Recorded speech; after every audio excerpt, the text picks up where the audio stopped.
ఇక ప్రతి ఒక్కరూ ఓటు హక్కును తప్పనిసరిగా నమోదు చేసుకుని సక్రమంగా వినియోగించుకోవాలని జిల్లా అడిషనల్ కలెక్టర్ శ్యామలాదేవి అన్నారు. 15వ జాతీయ ఓటర్ల దినోత్సవాన్ని పురస్కరించుకొని స్థానిక ఇందిరా ప్రియదర్శిని స్టేడియం నుంచి జిల్లా పరిషత్ సమావేశ మందిరం వరకు ఓటర్ల అవగాహన ర్యాలీ చేపట్టారు. ఈ ర్యాలీలో అధికారులు, విద్యార్థులు పాల్గొని ప్లకార్డులు చేతపట్టి మన ఓటు మన హక్కు, vote is the your voice అంటూ నినాదాలతో ఓటు ప్రాధాన్యతను అవగాహన కల్పించారు. ఇక ఓటరు అనంతరం జడ్పీ సమావేశ హాలులో అతిథులతో కలిసి జ్యోతి ప్రజ్వలన గావించి కార్యక్రమాన్ని ప్రారంభించారు.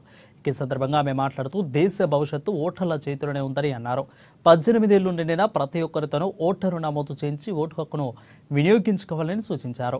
ఓటు అనేది పౌరుడి హక్కు మాత్రమే కాదు, దేశ భవిష్యత్తును తీర్చిదిద్దే శక్తివంతమైన ఆయుధమని అన్నారు. ఓటు హక్కు ప్రతి పౌరుడి ప్రాథమిక బాధ్యత అని అన్నారు. ఆ తర్వాత ఓటరు ప్రమాణం చేయించారు.